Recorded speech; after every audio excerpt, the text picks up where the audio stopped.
നമസ്കാരം. കുടിയേറ്റ ജീവിതം അന്വേഷണ പരമ്പരയുടെ ഭാഗമായുള്ള ഏഷ്യാനെറ്റ് ന്യൂസിന്റെ യാത്ര ഇപ്പോൾ ഗൾഫിലെ അലൈനിലാണുള്ളത്. ഞാനിപ്പോൾ നിൽക്കുന്നത് അലൈനിലെ നെയിൽ ഫാക്ടറിയിലെ ഒരു കൂട്ടം മലയാളി തൊഴിലാളികൾക്കൊപ്പമാണ്. വീട്ടുകാരെയും ബന്ധുക്കളെയും നാട്ടുകാരെയും എല്ലാം ഉപേക്ഷിച്ച് ഒരു നല്ല ജീവിതം കരുപ്പിടിപ്പിക്കുക എന്ന ലക്ഷ്യവുമായി ഗൾഫിലെത്തി പകലന്തിയോളം കഷ്ടപ്പെട്ട് പണിയെടുക്കുന്നവരാണ് ഈ തൊഴിലാളികൾ. ഇവരുടെ പ്രതികരണങ്ങളിൽ നിന്ന് തന്നെ നമുക്ക് തുടങ്ങാം. ഏതായാലും ഈ പ്രതികരണങ്ങളിലേക്ക് പോകുന്നതിന് മുമ്പ് ഒരു പാട്ട്. പകല് മുഴുവൻ പണിയെടുത്ത് കിട്ടണ കാശിന് കള്ളും കുടിച്ച് എന്റെ മോളെ കഷ്ടത്തിലാക്കല്ലേ വേലായുധാ, എന്റെ മോളെ കഷ്ടത്തിലാക്കല്ലേ വേലായുധാ. പകല് മുഴുവൻ പണിയെടുത്ത് കിട്ടണ കാശിന് കള്ളും കുടിച്ച് എന്റെ മോളെ കഷ്ടത്തിലാക്കല്ലേ വേലായുധാ, എന്റെ മോളെ കഷ്ടത്തിലാക്കല്ലേ വേലായുധാ. ഇതാണോ ഇവിടുത്തെ സ്ഥിതി? ഇവിടെ പല സ്ഥലങ്ങളിൽ നിന്നിട്ട് ആൾക്കാരാണ്. പലർക്കും പല വിഷമങ്ങളും പ്രയാസങ്ങളും ഒക്കെ ഉണ്ട്. ചിലപ്പോൾ ദുഃഖത്തിലും സുഖത്തിലും ഒക്കെ മദ്യം അടിക്കുന്നവരുണ്ട്. പക്ഷെ അത് ഓവറായി പോയിരുന്നുള്ള ഒരു അഭിപ്രായമാണ് എനിക്കുള്ളത്. ഇവിടുത്തെ ഒരു ജീവിതശൈലി എങ്ങനെയാണ്? ആളുകളുടെ ജീവിതശൈലി എങ്ങനെയാണ്? മദ്യം ഈ സ്വാഭാവികമായിട്ട് ഇവരുടെ ജീവിതത്തിൽ ഒരു ഭാഗമാകുന്നുണ്ടോ? പ്രത്യേകിച്ച് വാരാന്ത്യങ്ങളിൽ ചില ആളുകൾ മദ്യപിക്കാറുണ്ട്. അത് ഈ ചൂടിൻ്റെ കാഠിന്യം കൊണ്ടും പിന്നെ വീട്ടിലെ പ്രയാസങ്ങളൊക്കെ ഓർത്ത് കുടുംബം ഇവിടെ ഇല്ലാത്ത അനേകായ ആളുകളും ഉണ്ട്. ആ ഒരു ബുദ്ധിമുട്ടുകളുള്ളപ്പോൾ അവർ ചിലപ്പോൾ മദ്യപിക്കാറുണ്ട്. അത് പൂർണ്ണമായിട്ടും നിർത്തണമെന്നുള്ളതാണ് എൻ്റെ അഭിപ്രായം. ഏതൊരു സാഹചര്യമാണ് ഇവിടെയുള്ളവരെ അമിതമായിട്ട് അല്ലെങ്കിൽ ചിലരെങ്കിലും അമിതമായിട്ട് മദ്യപിക്കാനായിട്ട് പ്രേരിപ്പിക്കും? ചിലരെ ഉപദ്രവിക്കുന്ന ജോലി ഭാരമുള്ളവരുണ്ട്. അത് ജോലി കഴിഞ്ഞ് വരുമ്പോൾ ക്ഷീണത്തിന് ചിലപ്പം സ്ഥലം കുടിച്ചെന്നിരിക്കും. അല്ലാതെ വലിയ മദ്യപാനമായിട്ട് ഇവിടെ അറിയപ്പെടുന്ന ആൾക്കാരൊന്നും ഇല്ല. സാമാന്യം എല്ലാവരും മിക്കവാറും ആൾക്കാരെല്ലാം കുറച്ച് കുടിക്കുന്ന പാർട്ടികളാണ്. അതും കംപ്ലീറ്റ് നിർത്തണമെന്നാണ് എൻ്റെ അഭിപ്രായം. ഇവിടെ പണിയെടുത്ത് വരുമ്പോൾ നമ്മുടെ വേദനകളും പ്രയാസങ്ങളും കഷ്ടപ്പാടും ദുരിതവും എല്ലാം നാട്ടിലെ ഓരോ കാര്യങ്ങൾ കേൾക്കുമ്പോഴുള്ള ബുദ്ധിമുട്ടും പ്രയാസങ്ങളും കാണുമ്പോൾ പണി കഴിഞ്ഞ് വരുമ്പോൾ ഒന്ന് കുടിച്ചു പോകും. പിറ്റേന്നും രാവിലെ എണീറ്റ് പണിക്ക് പോകണ്ട. അതുകൊണ്ട് പിറ്റേന്ന് രാവിലെ ആകുമ്പോൾ ഈ വേദനകളെല്ലാം മാറും. പിന്നെയും പുതിയതായിട്ട് നമ്മൾ ജോലിക്കായിട്ട് പോകുന്നു. അങ്ങനെ മുന്നോട്ട് പോകുന്നു. പൊതുവിൽ പറയുന്നൊരു കാര്യമുണ്ട്, ഈ പ്രവാസികൾക്കിടയിൽ മദ്യപാനം കൂടുതലും സാധാരണക്കാരായ തൊഴിലാളികൾക്കിടയിലാണെന്ന്. ഇത് ശരിയാണോ? ഇത് ശരിയാണ്. കാരണം ഇത് മദ്യപിക്കുന്നവർ എന്നും മദ്യപിക്കുന്നില്ല.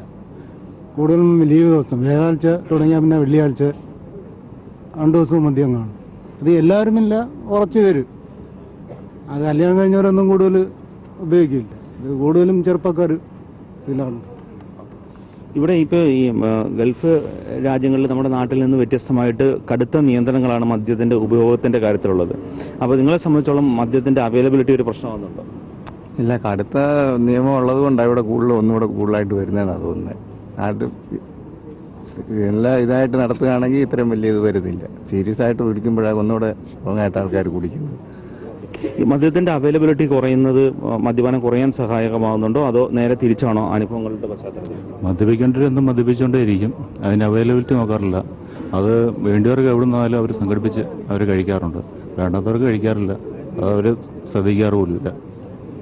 ഈ തൊഴിൽ സമ്മർദ്ദവും മാനസിക സമ്മർദ്ദവുമാണ് ഈ സാധാരണക്കാരായ തൊഴിലാളികളെ മദ്യം കഴിക്കാനായിട്ട് പ്രേരിപ്പിക്കുന്നതെന്നാണ് പലരും പറയുന്നത്. പക്ഷെ അതൊരു ന്യായീകരണം മാത്രമാണോ? ഒരു ന്യായീകരണമാണ്. പക്ഷേ നാട്ടിൽ നിന്നും ഇവിടെ പണിയെടുക്കാൻ വേണ്ടി വരുമ്പം ഒരു മാനസിക അവസ്ഥകൾ ഉണ്ടാകുമ്പം ചിലവർ മദ്യപിക്കും, ഓവറായിട്ട് മദ്യപിക്കും. അതെ. ഏതായാലും നിങ്ങളുടെ ഇപ്പോഴത്തെ ഒരു മാനസിക അവസ്ഥയെ പ്രതിഫലിപ്പിക്കുന്ന രീതിയിൽ ഒരു രണ്ടുപേരും പറയുവാനാകാത്തൊരായിരം കഥനങ്ങൾ ഹൃദയത്തിൽ മുട്ടി വിളിച്ചിടുമ്പോൾ എനിക്ക് വിടിരുന്നൊറ്റയ്ക്കു പാടുവാൻ കഴിയുമോരാ കിളിക്കൂട്ടുകാരി.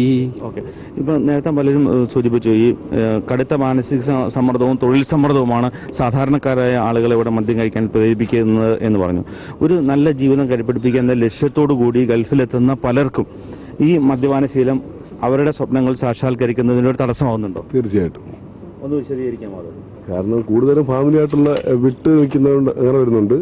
പിന്നെ മദ്യം ഒരു നല്ല ഭാഗം വരുന്നുണ്ട്. കാരണം ആഴ്ചയിൽ എങ്ങനെ പോയാൽ ഒരു മാസത്തിൽ ഒരു 100 തരംസെങ്കിലും മദ്യപിക്കുന്നവർ വരുന്നുണ്ട്. അവരുടെ വരുമാനത്തിൽ നിന്ന് അതൊരു സേവ് ചെയ്യാൻ പറ്റുന്നതായിരുന്നു.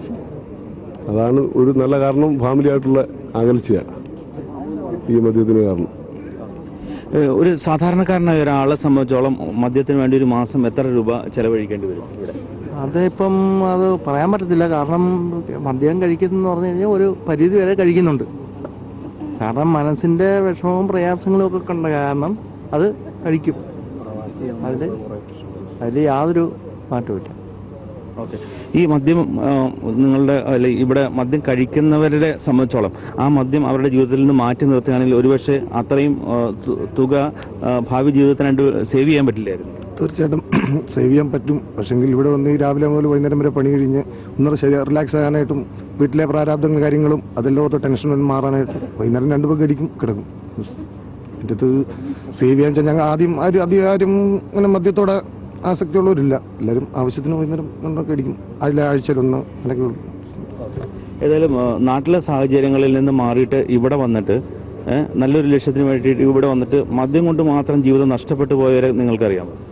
ഇവിടെ ഈ കമ്പനി വന്നിട്ട് മദ്യം കൊണ്ട് മാത്രം ജീവിതം നഷ്ടപ്പെട്ടു പോയവർ വളരെ കുറവാണ്. ഏറ്റവും എൻ്റെ അനുഭവത്തിൽ അങ്ങനെ തന്നെയാണ് തോന്നുന്നത്. ഈ തൊഴിൽ സമ്മർദ്ദത്തിന്റെയും മാനസിക സമ്മർദ്ദത്തിന്റെയും ന്യായീകരണങ്ങൾ എല്ലാവരും പറഞ്ഞു. ഈ ഒരൊറ്റ കാരണം കൊണ്ട് മാത്രം ഇവിടെ വന്നതിന് ശേഷം ജീവിതം പ്രതീക്ഷിച്ച പോലെ ആ ട്രാക്കിലേക്ക് ആകാൻ പറ്റാത്തവരുണ്ടോ? ആകാൻ പറ്റാത്തവരുണ്ട്, ഒത്തിരി പേരുണ്ട്. ആ ട്രാക്കിലേക്ക് വരാൻ പറ്റാത്തവർ ഒത്തിരി പേരുണ്ട്. കാരണം സാമ്പത്തികമായിട്ടുള്ള ഞെരുക്കം കൊണ്ടാണ് നമ്മൾ ഇങ്ങോട്ട് കയറി വരുന്നത്. ഇവിടെ വന്നു കഴിയുമ്പോൾ ഇവിടുത്തെ മാനസിക സമ്മർദ്ദം കൊണ്ടും ജോലി സമ്മർദ്ദം കൊണ്ടൊക്കെ വരുമ്പോഴത്തേന് 1-2 പേർക്ക് അടിക്കുന്നതാണ് കൂടുതൽ. അതിനകത്ത് അഡിക്റ്റായി പോകുന്ന കുറേ ആൾക്കാരുണ്ട്. അത് പൂർണ്ണമായിട്ട് നിർത്താൻ പറ്റില്ല ഇവിടെ. കാരണം നിയമം ഉണ്ടെങ്കിൽ പോലും ആൾക്കാർക്ക് പല രീതിയിലും സാധനം ഇവിടെ കിട്ടാറുണ്ട്. അതുകൊണ്ട് അത് ഇങ്ങനെ തുടർന്നുകൊണ്ടേയിരിക്കും. നമ്മുടെ നാട്ടിലേക്കാളും അപേക്ഷിച്ച് ശക്തമായ നിയന്ത്രണങ്ങളും നിയമവും ഉള്ളൊരു സ്ഥലമാണ് UAE എന്ന് പറയുന്നത്. ഈ ശക്തമായ നിയമവും നിയന്ത്രണവും ഇവിടുത്തെ മദ്യപാനം കുറയ്ക്കാനായിട്ട് ഏതെങ്കിലും രീതിയിൽ സഹായിക്കുന്നുണ്ട്? ഇവിടുത്തെ കാര്യമല്ല, ഞാൻ പൊതുവിലെ ഗൾഫിലെ കാര്യമാണ് ചോദിക്കുന്നത്. സഹായിക്കുന്നുണ്ട്. ഇവിടുത്തെ നിയമങ്ങൾ നല്ല നിയമങ്ങളാണ്.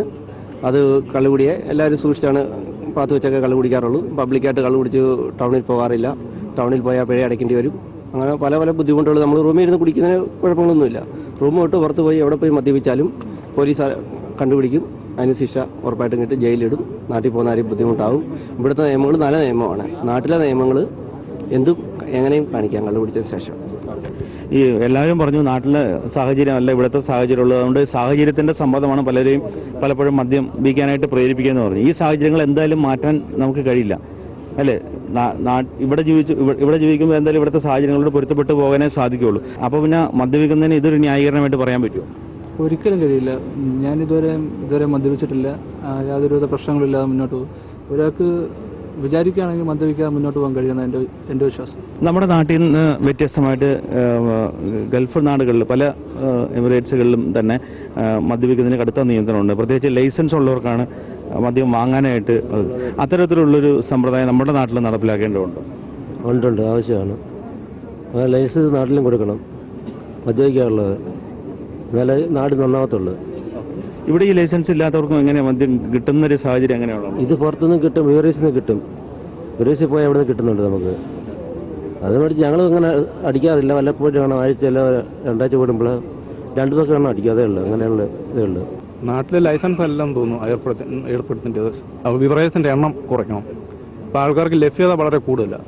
യുവാക്കളെ പെട്ടെന്ന് മദ്യത്തിലേക്ക് അഡിക്ഷൻ എന്ന് പറഞ്ഞാൽ യുവാക്കൾക്ക് പെട്ടെന്ന് അത് കിട്ടാനുള്ളൊരു അവസരമുണ്ട്. മുക്കിന് ബിവറേജസുകൾ അതുപോലെയാണ്. ഇവിടെ ഇപ്പോൾ ലൈസൻസ് നിർബന്ധമാണെങ്കിൽ പോലും 80% മദ്യപിക്കുന്നവരും ലൈസൻസ് ഇല്ലാത്ത ആൾക്കാരും ഒതുക്കത്തിൽ കൂടെ പോയി വാങ്ങിക്കുന്നവരാണ്. അതാണ് ഇവിടുത്തെ പ്രശ്നം. ഈ ജീവിത സാഹചര്യങ്ങൾ മദ്യപിക്കുന്നതിന് ന്യായീകരണമായിട്ട് പലരും പറയുന്നുണ്ട്. അത് ശരിയാണ്? ഒരിക്കലുമല്ല. ഒരാൾ മദ്യപിക്കേണ്ട എന്ന് വിചാരിച്ചാൽ അയാൾക്ക് മദ്യപിക്കേണ്ട ആവശ്യമില്ല. കാരണം ജീവിത സാഹചര്യങ്ങളെ പഴിചാരിക്കൊണ്ട് മദ്യപിക്കുകയാണ്. ഇപ്പം കഠിനമായ ജീവിത ബുദ്ധിമുട്ടുകളുള്ള ആൾക്കാർ മദ്യപിക്കാത്തവർ ഒരുപാട് പേരുണ്ട്. അപ്പം ജീവിതത്തിന് ബുദ്ധിമുട്ടുണ്ടെന്നുകൊണ്ട് മദ്യമേ ഒരു ആശ്രയമുള്ളൂ എന്ന് പറയുന്നത് തെറ്റ്. ഇവിടത്തേക്കാൾ കഠിനമായ സാഹചര്യത്തിൽ ജീവിക്കുന്ന പലരും നാട്ടിലുണ്ട്. അപ്പോൾ അവർക്കും വേണമെങ്കിൽ മദ്യപിക്കുന്നതിന് ഇതൊരു ന്യായീകരണമായിട്ട് പറയാൻ പാടില്ല? പറ്റില്ലല്ലോ. മദ്യപിക്കുന്ന ഓരോരുത്തരുടെ വ്യക്തിപരമായ താല്പര്യമല്ലേ. പിന്നെ പ്രവാസികൾ മദ്യപാനികൾ എന്ന് പറയുന്നത് ന്യായമല്ല. ചില ആൾക്കാർ മദ്യപിക്കുന്നു എന്ന് മാത്രമേ ഉള്ളൂ. പിന്നെ ജോലി ഒരു പ്രശ്നമല്ല. ചിലർ അങ്ങനെ ക്യാരക്ടറായി പോകുന്നു, മദ്യപിക്കുന്നു എന്നേ ഉള്ളൂ. കടുത്ത നിയന്ത്രണമാണ് നമ്മുടെ ഗൾഫ് രാജ്യങ്ങളിൽ മദ്യപിക്കുന്നവർക്കുള്ളത്. മദ്യപിച്ച് വാഹനം ഓടിക്കുന്നവർക്കൊക്കെ കടുത്ത ശിക്ഷയാണ് ഇവിടെ ഗൾഫ് രാജ്യങ്ങളിലുള്ളത്, നമ്മുടെ നാട്ടിലെ അപേക്ഷിച്ച് നോക്കുമ്പോൾ. അപ്പോൾ ഈ കടുത്ത നിയന്ത്രണങ്ങളും ഇതുപോലെയുള്ള കടുത്ത നിയമങ്ങളും മദ്യപാനം കുറയ്ക്കാൻ സഹായമാവുന്നുണ്ടോ യഥാർത്ഥത്തിൽ? ഒരു പരിധിവരെ അത് സഹായിക്കുന്നുണ്ട്. എന്നാലും ഇവിടെ കിട്ടാൻ സുലഭമാണ്. അല്ലാതെ തന്നെ വ്യാജമായിട്ട് നമ്മുടെ നാട്ടിനേക്കാൾ ഇതായിട്ട് തന്നെ ഇവിടെ കിട്ടുന്നുണ്ട്. അതുകൊണ്ട് ആൾക്കാർ ഉപയോഗിക്കുന്നു. അല്ലെങ്കിൽ കിട്ടാതിരിക്കുകയാണെങ്കിൽ അത്രയും കൂടെ ഉപയോഗിക്കാതിരിക്കും.